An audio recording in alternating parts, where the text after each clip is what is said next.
I want to thank you all for being here, and we'll take some questions. Yeah, please.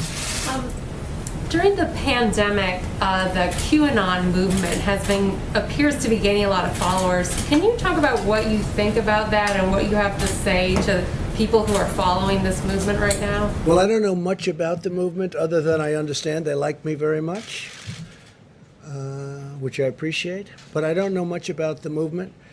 I have heard that it is gaining in popularity, and from what I've heard, these are people that when they watch the streets of Portland, when they watch what happened in New York City in just the last 6 or 7 months, but this was starting even 4 years ago when I came here, almost 4 years, can you believe it?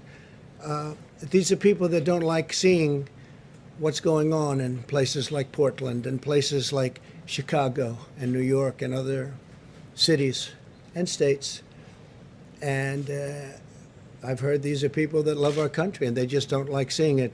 So I don't know really anything about it other than they do supposedly like me, and they also would like to see problems in these areas, like especially the areas that we're talking about, go away, because there's no reason the Democrats can't run a city.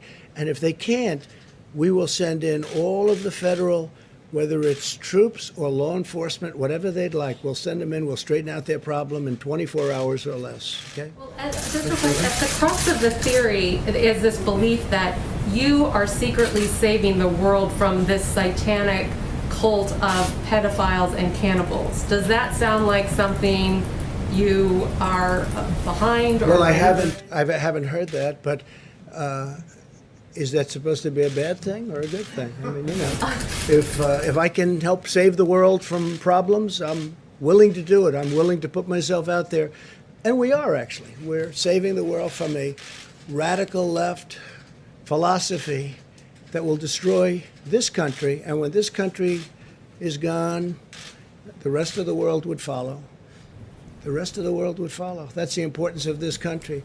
And when you look at some of the things that these people are saying with defund the police and no borders, open borders, everybody just pour right into our country, no testing, no nothing. You know, you talk about testing, no testing. Mexico, as you know, has a very high rate of infection.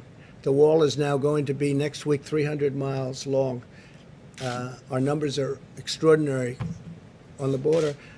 And this is through luck, perhaps, more than talent, although the talent is getting it built when one party refuses to allow it. You don't hear talk about the wall anymore. But I will say this, we need strength in our country, not weakness. Too much weakness. Yes, John. Mr. President, you have been very bullish